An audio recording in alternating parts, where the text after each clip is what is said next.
Well, hello, everyone. Welcome to Hudson Institute. Thank you for coming along on a rainy, grey afternoon here in Washington.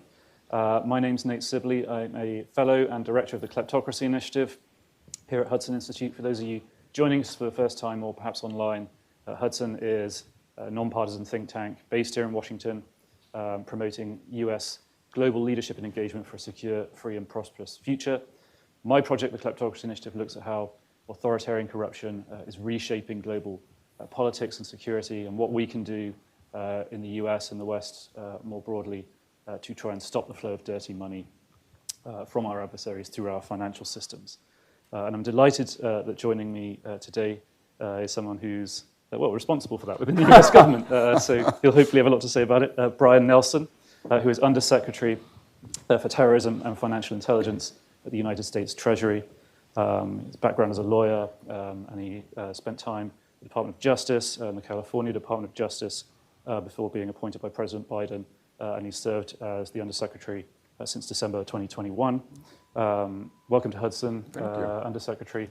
I understand you wanted to just start with a few opening remarks, Yep. And then we can have a chat about some of the recent developments in financial transparency, national security that are so exciting. Really, I'm excited and obviously really excited for the partnership of groups like Hudson and, to Nate's accurate point, identifying ways that we can effectively prevent the flow of dirty money into the U.S. financial system, and in that work really help protect the global financial system. So just thank you for joining us today on this rainy afternoon. As Nate mentioned, I'm Brian Nelson, so I'm the Treasury Department's Undersecretary for Terrorism and Financial Intelligence, which we refer to as TFI.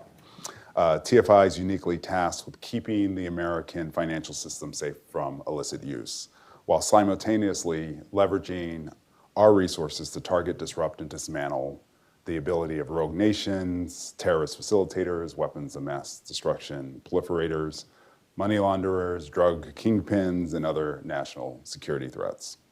There are 5 organizations under TFI with unique authorities and personnel, which are designed to complement and collaborate with each other, spanning policy, intelligence, economic sanctions, asset forfeiture, and regulatory responsibilities. As Nate indicated, we perceive that we are at a really critical moment for the United States' capacity to stop the flow of dirty money through our financial system.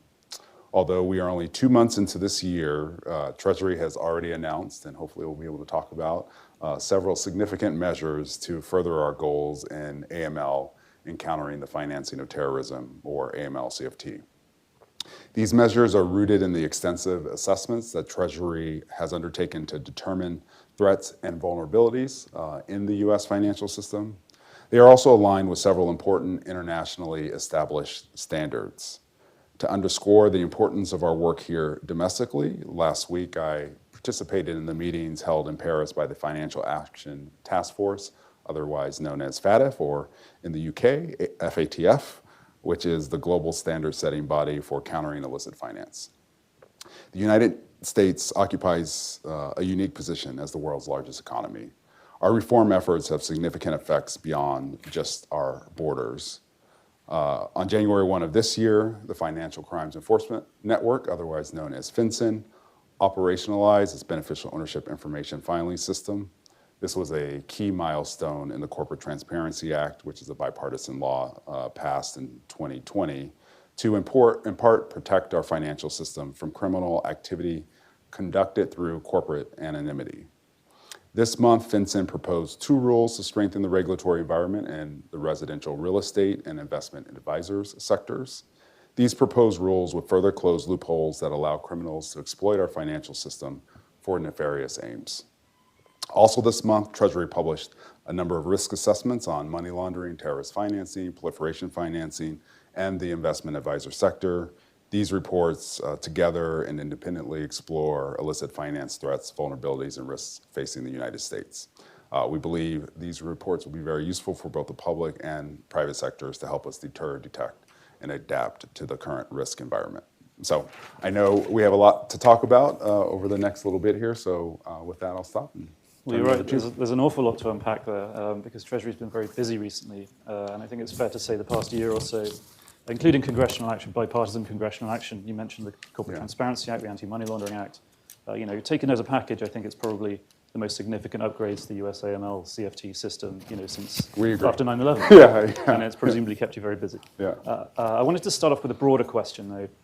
You mentioned the national risk assessments that were published in January, money laundering, proliferation financing, and terrorist financing. Yeah. Could you begin, it might be too broad a question, but just give us an overview of what these assessments tell us about the current financial threats to the United States and how those are evolving given the international environment?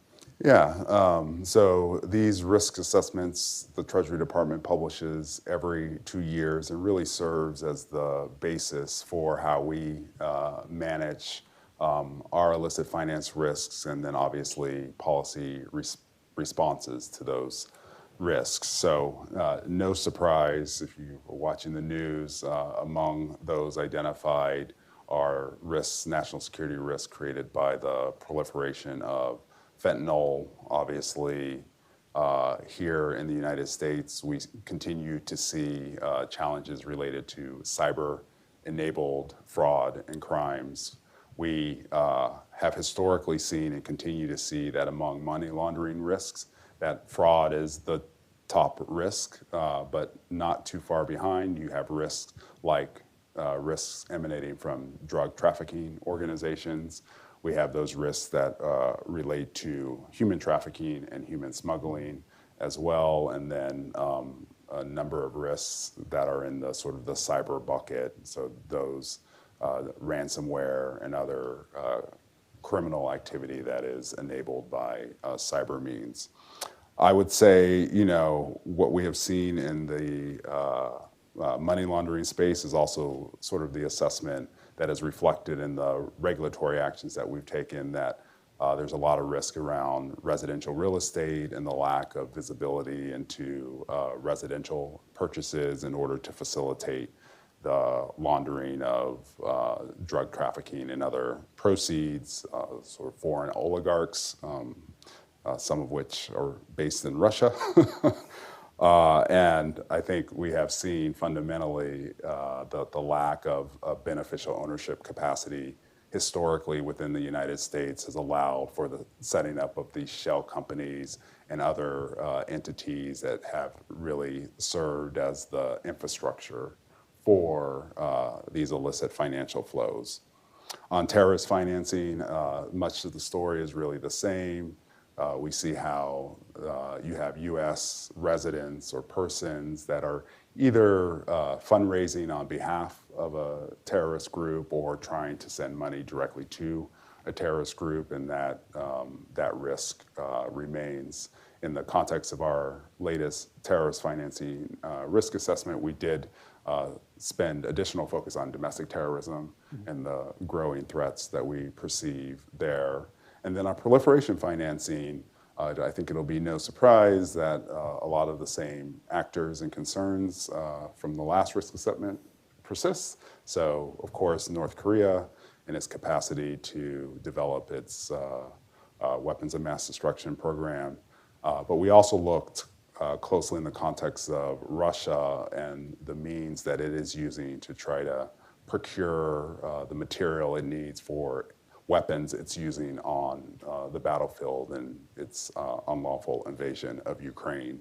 So collectively, I think hopefully it will help us all focus our limited resources in identifying the largest and most persistent risks to the U.S. financial system.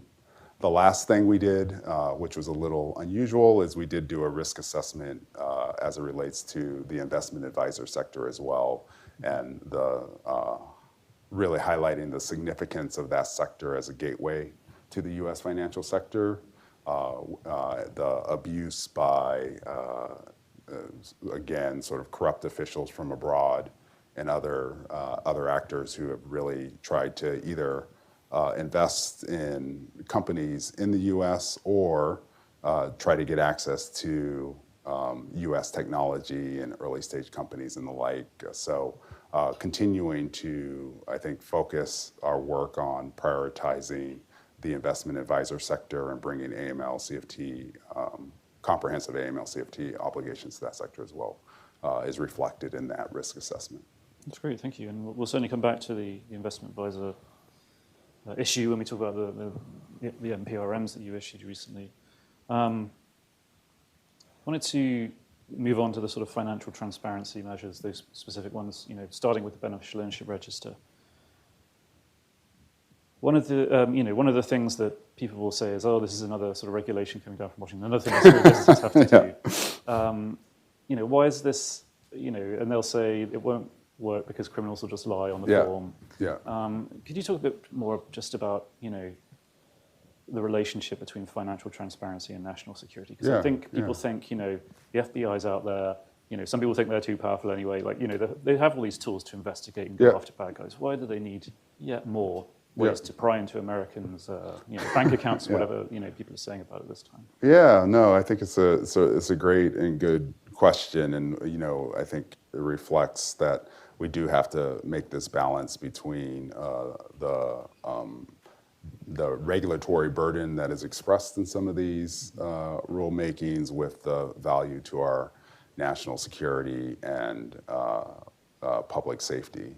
And I think, from our perspective, and I think what we have seen and known for 10 years going, is that the lack of transparency in some of our most key sectors have really fueled the capacity of bad actors to abuse our financial system.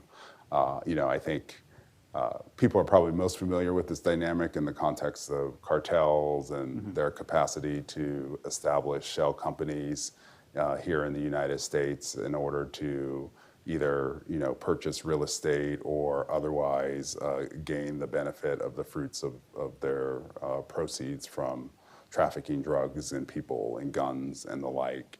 And you can see that really, I think, in the context of a lot of the biggest national security challenges we face. You see it in the context of illicit Russian oligarchs trying to, again, store and hold value within the U.S. financial system, build on the corrupt proceeds that they extracted, really, frankly, in my view, at least, from the Russian people. And you see that abuse time and time again, and the things that facilitate actors' ability to do that are the things that I think we have identified with countries around the world. So it's lack of transparency in corporate formation. It's the lack of transparency in real estate transactions, and it's the lack of transparency across our financial services. And that's not a U.S. problem. We see that consistently through our partnership with FATF and bilaterally with countries around the world.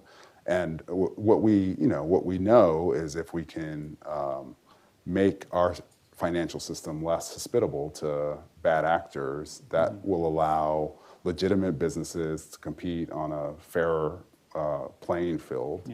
That creates more investor confidence in our economic system. So it creates a capacity, I think, for good actors to appropriately extract from all of the value that the U.S. financial system creates.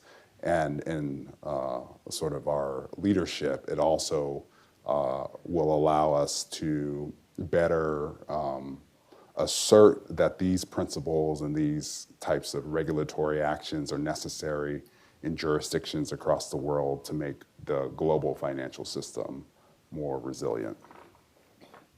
Could you tell us a bit, just in practical terms, what does this mean for U.S. small businesses that are sort of captured under this rule?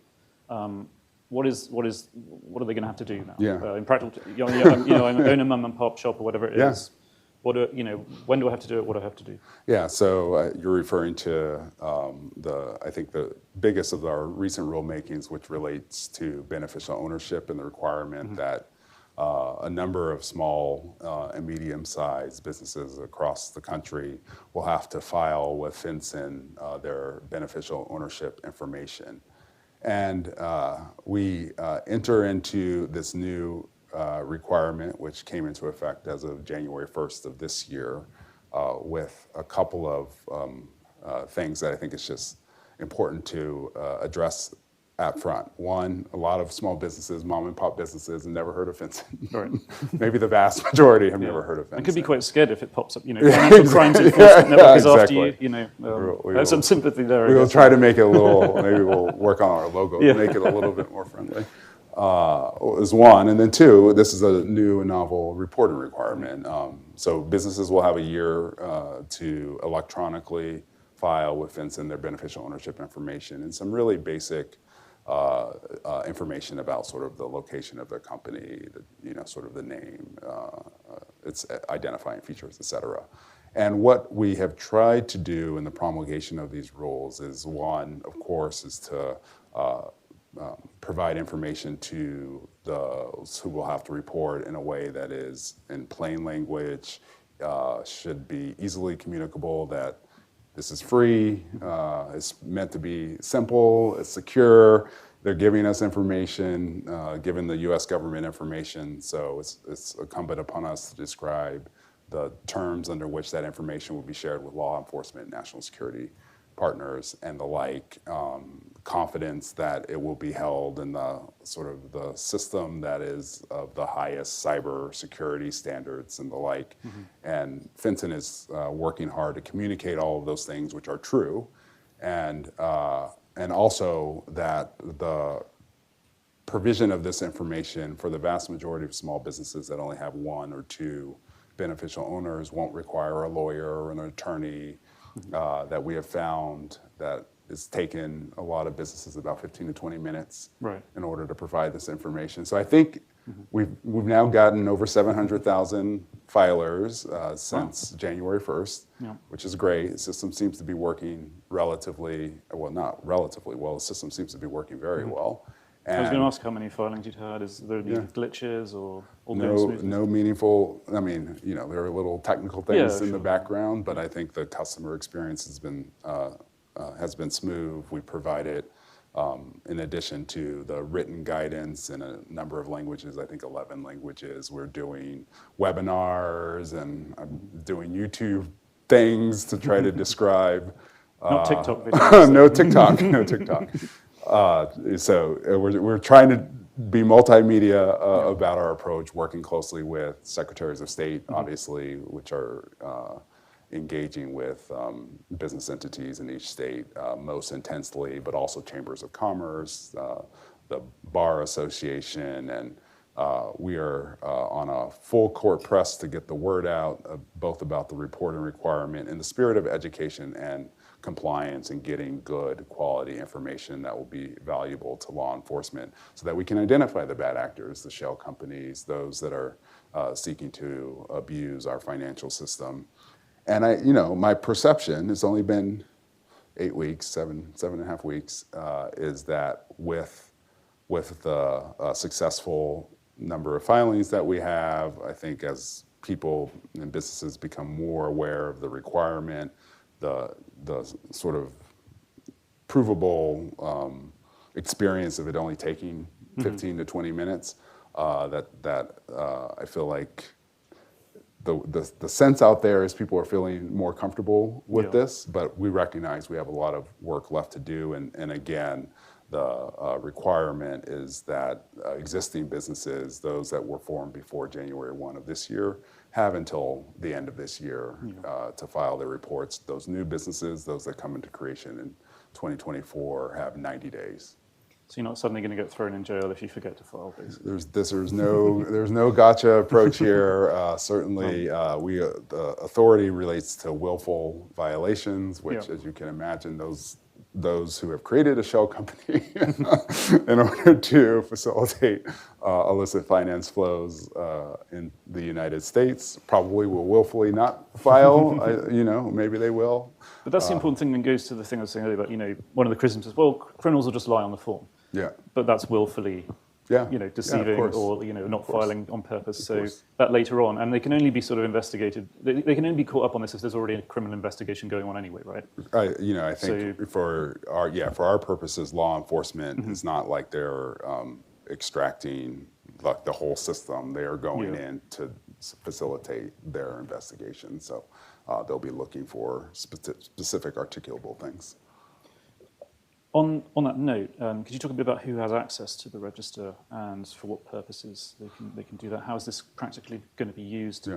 Law enforcement, obviously. What kind of value to their investigations would it have?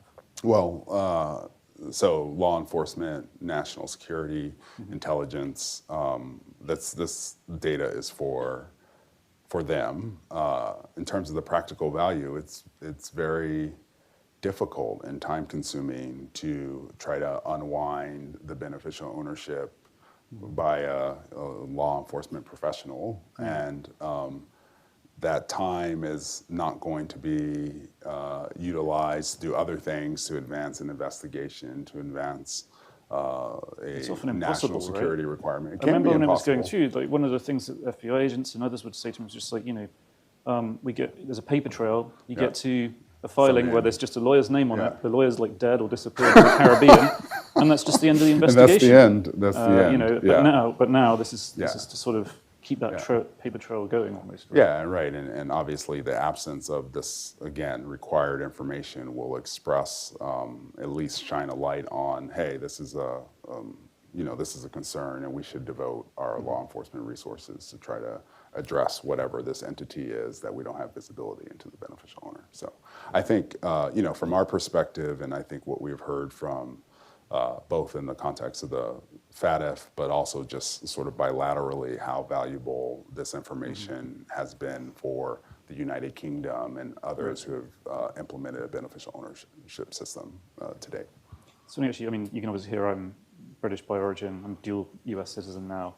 When all this started back in 2016, my brother-in-law, I was back for Christmas, and my brother-in-law created a small sort of tech consultancy, filed it, he registered it online, the company's house website.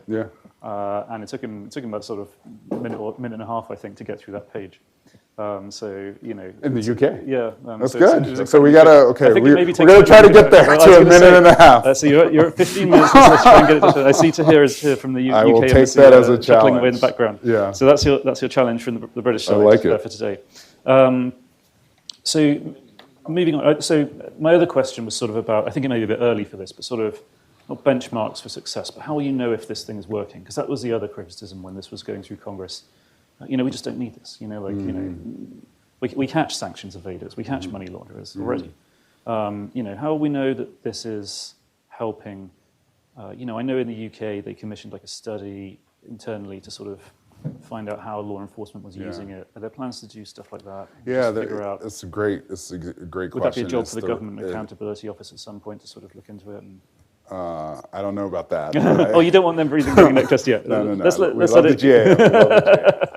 Let's give it time. No, look, I think from our perspective, this is a really important piece of work that we want to do in partnership with law enforcement, because that feedback loop, both in the context of beneficial ownership information, but in the historic context of Bank Secrecy Act information, is really important. It's important to as much as we can identify for financial institutions in the BSA context, and obviously in the context of case development and law enforcement actions that are rooted in beneficial ownership information, to publicly make that connection so that the public can understand that this is truly beneficial to law enforcement and national security.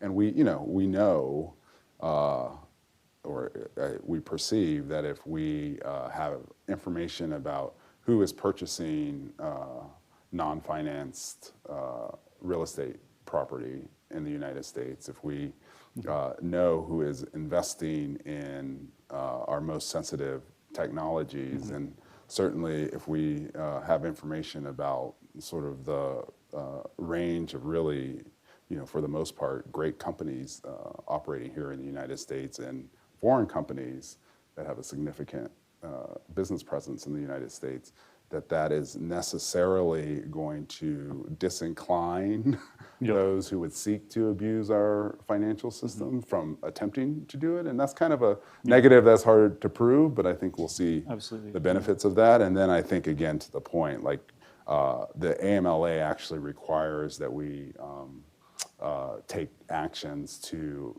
enhance the feedback loop, that feedback loop between this type of information, financial information, and how it is being used by law enforcement so that we can express exactly what that benefit is. And we will, of course, do that over time. And one of the things that I've been focused on sort of in this interim period as we get started here, as we were receiving information and then working with our key law enforcement partners to allow them to start to access this information, is we're reaching out to partners around the globe and understanding how their law enforcement communities have utilized this information and to what effect and how they think about their own public communication of that importance. But to your question of the who, so it's law enforcement partners will have access to it at federal, state, and local level, tribal as well.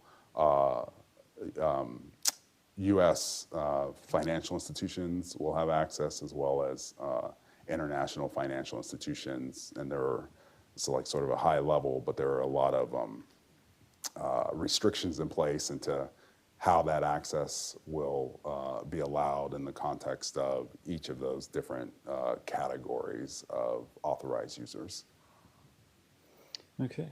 You also mentioned these two new notices of proposed rulemaking that have come out. Yeah.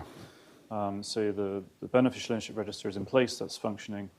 And now we have two measures to, as I understand it, expand the anti-money laundering reporting system in the US beyond traditional banks, where, traditionally maybe it was focused, firstly through the Bank Secrecy Act, the war on drugs, and, after the 9/11, the Patriot Act on counterterrorism, the focus was very much, depository institutions, banks, as most people would call them.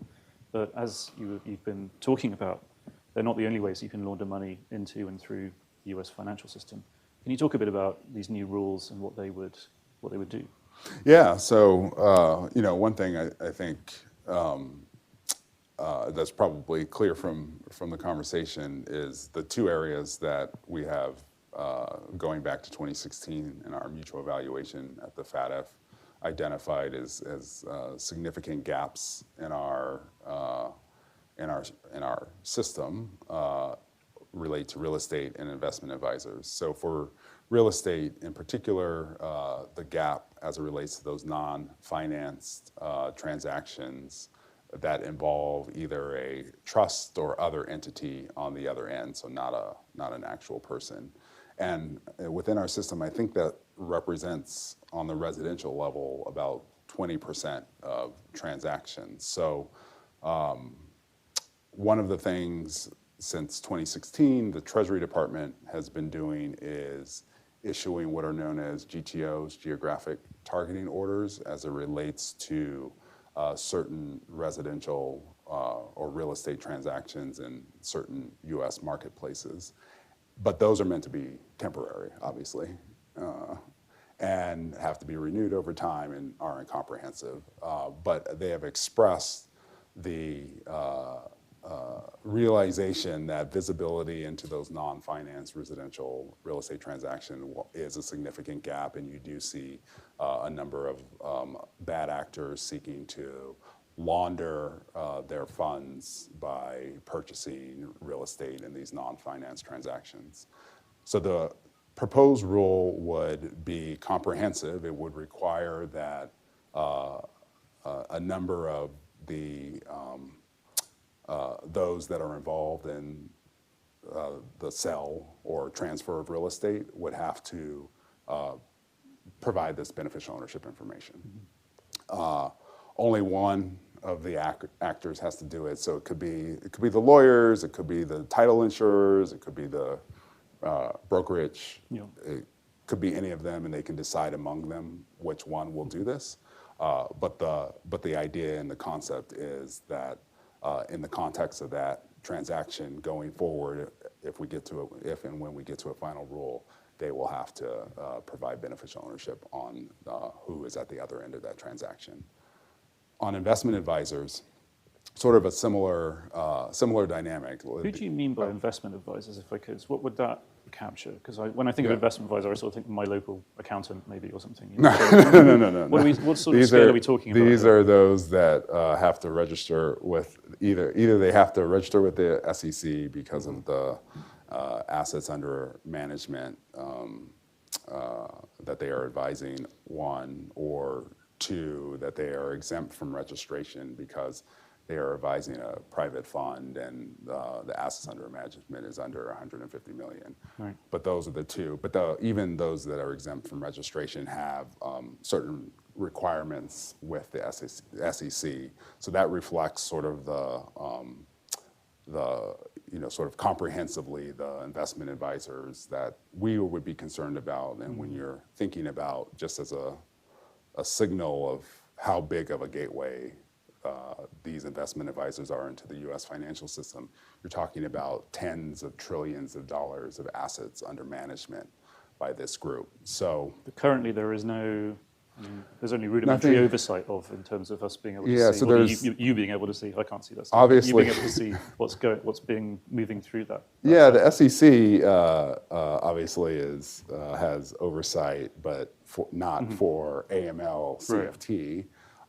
Some investment advisors, a number of investment advisors are subject to AML CFT obligations in the context of either being, a duly registered broker or, having a relationship with a financial institution. So those investment advisors would not be subject to this new requirement. So this is meant to get at those investment advisors that currently are not subject to AML CFT obligations.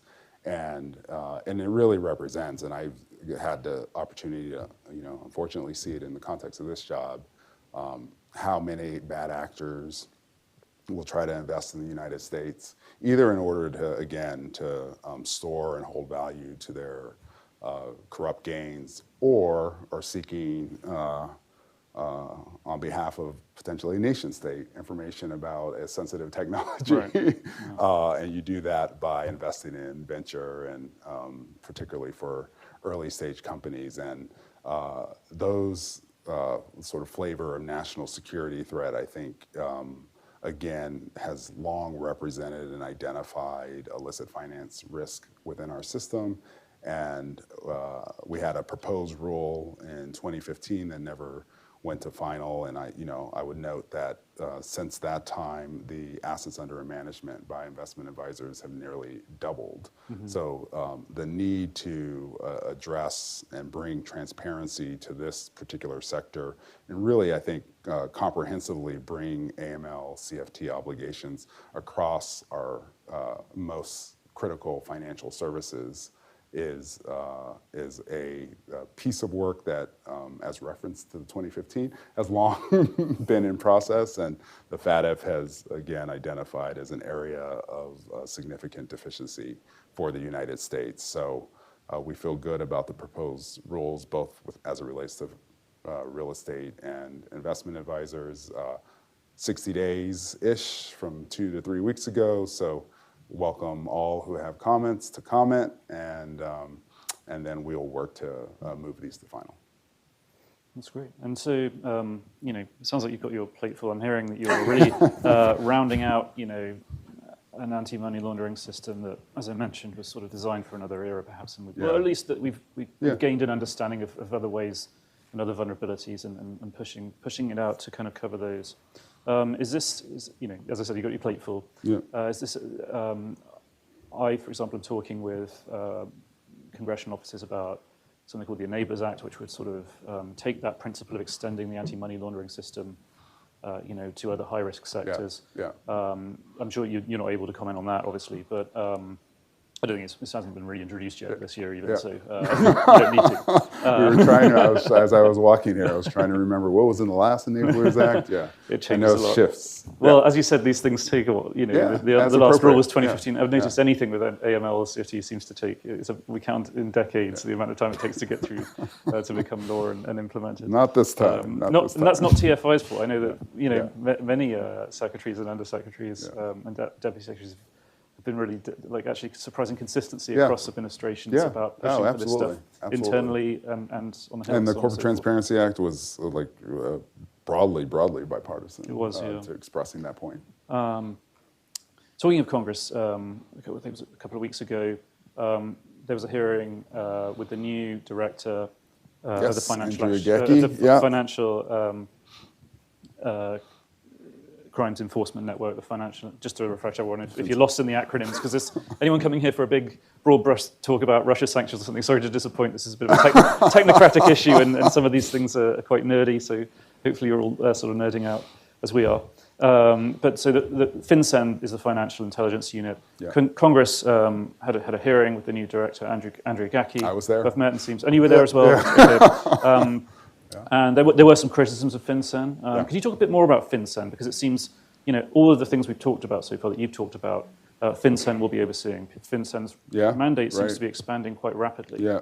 And it came with some criticism at the congressional hearing from some members. Why is FinCEN's role so important, and how do you see it evolving in the near future with all these new responsibilities? Yeah, no, I mean, like FinCEN, FinCEN at its heart and its core is the agency that's set up to protect the U.S.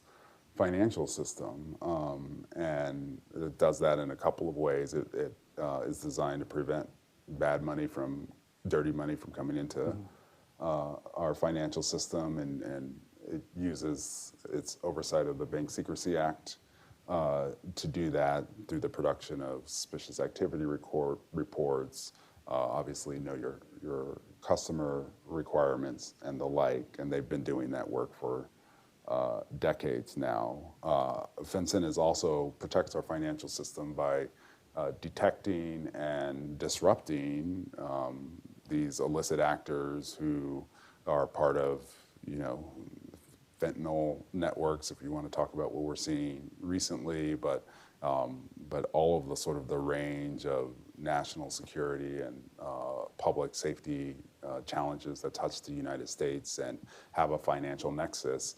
FinCEN uses its tools and authorities through information that it collects from banks and other special collections in order to identify and then help map and analyze these networks of bad actors and the money upon which they rely. They also, obviously, as the regulator of the Bank Secrecy Act, are always working with the regulated community to further clarify and enhance their regulations. They provide a lot of public information about trends and typologies around illicit financial flows that we are seeing, and I think that has been a valuable service to financial institutions. But also at its core, the way it works is it really stands as the connector between financial institutions on the one hand, and then law enforcement and national security on the other, and making sure that the two are receiving the information they need on both sides in order to more effectively promote our national security, identify illicit financial flows, threat actors that are operating or seek to operate in our system, and again, sort of either through the provision of direct data, through the provision of their international partnerships, or through their analysis to make those connections in support of law enforcement and national security investigations. And it's only someone I won't name but a different agency, much bigger, a different part of our government, was just like truly blown away that FinCEN does all of this work with only 300 people. Like, it's just an extraordinary thing. And one of the things that we always say to our appropriators are, we appreciate all of the support, but we're given that FinCEN does have the central role in protecting our financial system, how important it is to provide the resources that we know that they're going to need, particularly in the context of beneficial ownership and these other rulemakings, to effectively administer all of these work streams. I think a couple of years ago, I know FinCEN had a budget boost. I don't think personally in line with near what it needs to be given its additional responsibilities. But the line of a couple of years ago when we were talking to congressional staff and others about this is, you think about the critical national security role that FinCEN plays, albeit in a fairly quiet, quiet behind the scenes way. Yeah. They're not a battleship out there, Yeah. getting photos taken. But it was the whole thing was being run for the same cost of like one F-35. I'm telling you. And you think, I'm not saying one F-35 jet isn't extremely important. We need lots of F-35 jets, but we do need to put more resources into this rapidly whose role is expanding in line with the importance of its work. Well, I thank you for that. And so, you mentioned a lot about the FATF. You just come back from that last week. Yep. Again, we should keep refreshing people on the Financial Action Task Force. Financial Action Task Force. So the global anti-money laundering sort of watchdog sort of symposium. Totally. It's a voluntary membership. How many countries? 206 or 206. something. Yeah. And they all sign up to a set of 40 recommendations about how to set up their anti-money laundering and counter-financing terrorism systems. And every year you all get together. I think we were just discussing beforehand, you're the first undersecretary for some time to have attended a FATF plenary meeting. So well done, Zoom. I'm sure that sent a good message to the other participants. Hope so. What were your sort of priorities going into this? You just dropped the beneficial ownership register, which is a huge one. You could talk a bit about like where that brings us to in compliance, and the new rules. But what were your sort of priorities as the US going into this meeting? Yeah, no, I'd never been to the FATF as Nate noted. It is really such a critically important body in establishing anti-money laundering and countering the financing of terrorism standards across the globe. I think the recognition that, in the context of this work, the U.S. or any country can do a lot of great, important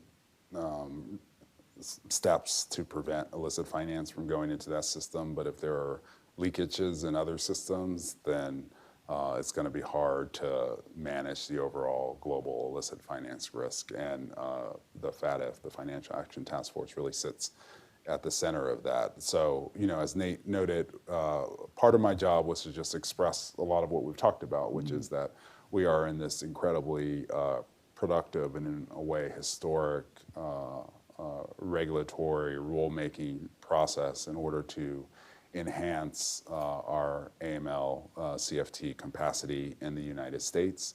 And that work is really in line with addressing deficiencies that the FATF identified in the United States last mutual evaluation. So they evaluate effectively all of the countries globally that are members of this voluntary body on how their AML CFT capacity is, both in terms of like technical capacity, but also in terms of effectiveness. And as you noted, and it's probably no surprise, that they identified a while ago, I think a decade ago, that beneficial ownership is a key area in order to prevent illicit financial flows in jurisdictions around the world. The United States had no beneficial ownership regime to speak of, so had the great honor and privilege of being able to present that as of January 1, we do have a registry in place, and that is working, and that hundreds of thousands are filing into. How sort of common is that for FATF member countries? Because it includes places like Russia and some countries that really don't. It's kind of on the other side of this this sort of discussion, right? So is obviously we talked about the UK. They've had one in place since 2016. 2016, yeah. The entire EU. And I think they're on the earlier side. So it has, I think, only been about 10 years. Our last mutual evaluation was 8 years ago, I guess. And we then were identified as not having a beneficial ownership regime in place. And then as a result, we were non-compliant with that recommendation 24 of the FATF. As of last week, we are largely compliant with that recommendation, and I think it's important for all the reasons that we talked about, just for managing illicit finance risk here in the United States, but it's also important for our ability to be leaders within the context of this broader AML CFT standard-setting body, and the United States has long played a very active role within the FATF because it's so important, and we're particularly focused on the great work that the FATF is doing to create international standards around virtual assets and virtual asset service providers, and see how important it is to try to get at the problem of jurisdictional arbitrage in that context. And here's another sort of novel and relatively new challenge that we're facing that the FATF has really taken on to lead. But in order for the United States to really fully express that leadership, I think it was important for me to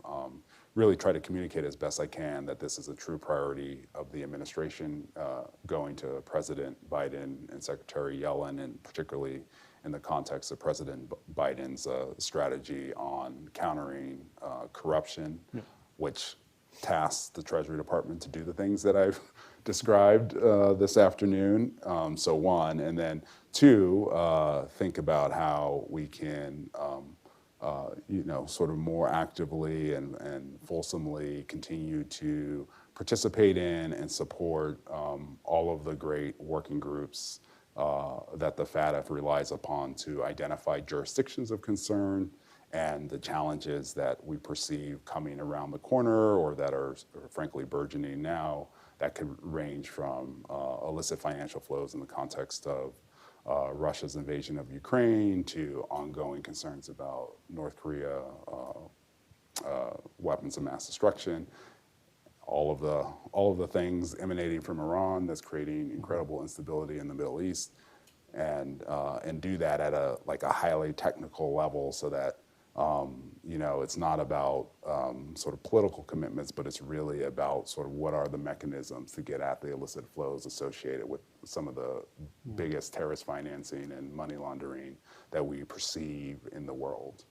Really extraordinary. So one of the things we look at here, also very tiny. Yeah.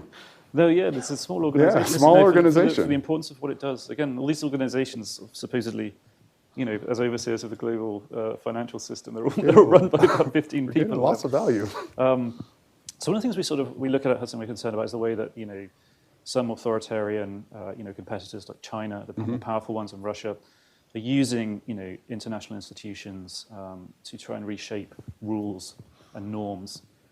Do you encounter? You may not be able to tell me, of course, but is that something you feel concerned about FATF? Given after 9/11, it was the US really took supercharged FATF to become a promulgator of improving anti-money laundering, counter-financial terrorism all around the world. But now the US isn't the only player on the board when it comes to being able to exert influence on other countries. Are you concerned about that at all with the FATF?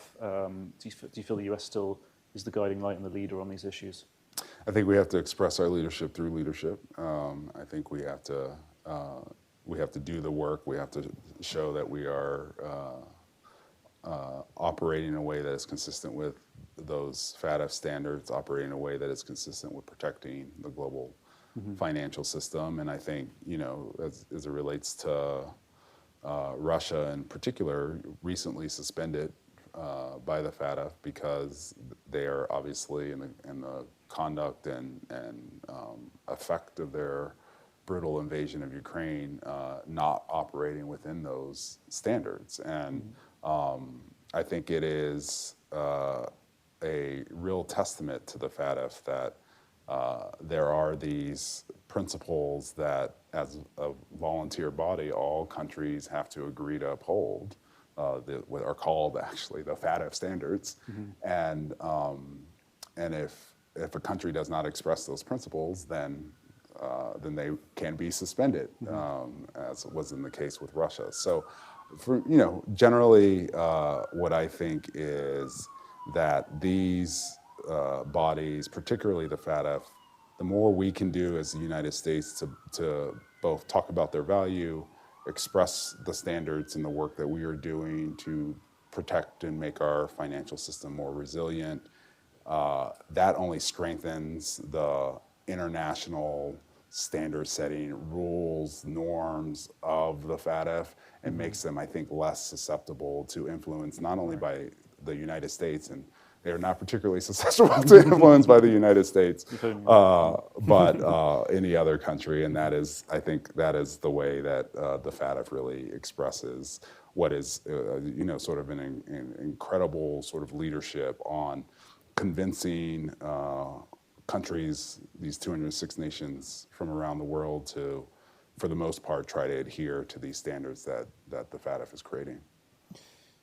So I guess we're getting towards the end of our time, but just on another sort of broader brush question, we talk about reshaping norms and greater powers of the world using their influence to try and sort of push other countries around. I don't think that's the way that we would think about doing it in the US, but we see it from certain other ones. But some have complained that the US does sort of weaponize its, it's the fact that it, by virtue of the US dollar being the global reserve currency, being the most ubiquitous currency in the world, that the US is able to throw its weight around. And some people even say we weaponize the dollar through the use of sanctions, other financial measures. We politicize things. We don't like the look of you. You can't access the global financial system anymore. And that, this is pushing some countries towards looking for ways, like BRICS, for example, to de-dollarization, to move away from the dollar as the sort of primary, and the rise of digital currencies, China's growing push to internationalize the renminbi. Are you concerned about that trend? Do you think those concerns have value? And how do you sort of balance ultimately the need to attract investment and maintain investor confidence around the world with the need to, pursue our own foreign policy values and our national security goals? I think a couple of points. I think one, the strength of the dollar is really rooted in the strength of our economy. It's rooted in the strength of our rule of law. It's rooted in the strength of our capital markets. And I think, as Secretary Yellen recently noted, there's nothing that she's seen that we have seen that suggests that there's any significant move to de-dollarization that we perceive in the global financial system. That being said, I do think, and this is another thing that Secretary Yellen did, really, I think, as soon as she was confirmed by the Senate back in 2021, was to commission a study on how we are utilizing our sanctions authority with the idea that there are things that we can do to modernize and make the use of that authority or those authorities more efficient. And one of the things that came out of that report, which was released to the public, I think, at the end of 2021, just before I got there. So they did all the hard work, and then I got to pick up the baton. But it noted that we can make our sanctions much more effective, and we see them being more effective when we do it in partnership with allies and partners. And the more we can multilateralize our actions, we can achieve greater effect, and I think the effect that we seek to achieve in the use of our economic measures. And I think we have, frankly, seen that, unfortunately, expression of truth in the context of Russia's invasion of Ukraine and the work we have done with our 30 partners and allies to sanction key parts of Russia's economy and those things that are most critical to its battlefield. And I think, my job has been over the last couple of years to continue to do things to try to make our use of sanctions more explainable, more understandable. So we've improved our websites and our FAQs on the one hand. We've sought to make our humanitarian exemptions consistent across all of our sanctions programs, because that was a thing that we heard very much from international organizations and humanitarian organizations. That was a real challenge, and we worked in the context of the UN Security Council to do the same thing for UN sanctions programs. It's always worth flagging that because that's something that comes up all the time. Yeah. US sanctions are stopping us feeding our population. They're stopping us giving them medicine. Yeah. The US doesn't sanction food or medicine. We do not. Or various other things, even to our most In our deadly adversaries, right? Yeah, and even in our counterterrorism program as well. Yeah. And then I think to the point of effectiveness, we also have stood up a group of economists and a sanctions economic analysis division to specifically look at, before we deploy sanctions, what is the economic impact of that use going to be, and then do some after action for us as well. Like, did we get it right? Did we miss the mark in some ways? So I think there's going to continue to be more work that we can do to make the use of these economic measures as effective as possible, to sort of, I think, push back on some of the thinking about overuse or what's happening. Is it really for national security? Is something else going on, and the like? And I also think, though, at the end of the day, like the things that make the dollar the global reserve currency, the strength of our economy, those other pieces are as important today as they have been historically and will continue to be going forward. My final question, I promise, I'm enjoying this conversation because I'm an AML nerd, so it's great to talk to you. It's really good. But on a related note,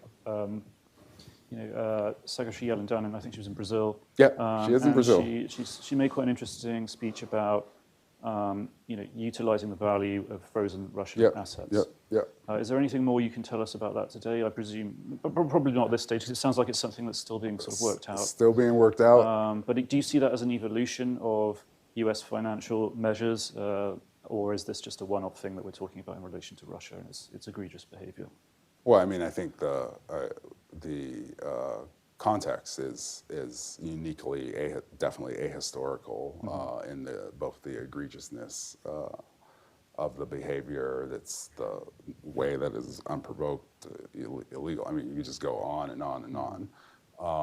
So that's one thing. I do think it reflects, to your point, on the question of like what makes U.S. sanctions sustainable, again, is taking economic measures in consultation with, and then in its execution with partners and allies.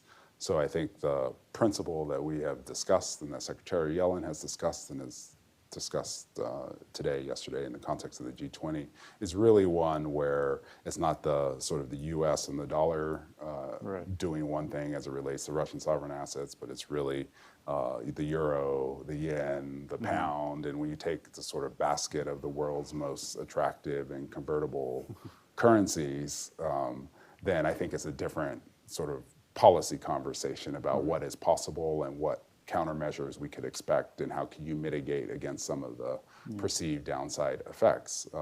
But as you noted, all of that conversation is very much in process.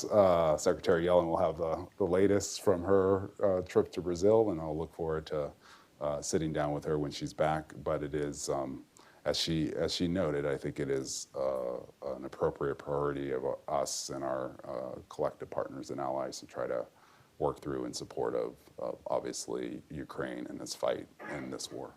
That's fantastic. Thank you so much for your time and for your absolutely fascinating insights. And we hope to maybe have you back when you've got more news about Russian sanctions. Sounds good. You'll have that chat Maybe with you'll have Secretary Secretary Yellen. Yeah, exactly. Thank you so much for your time. Yeah, appreciate it.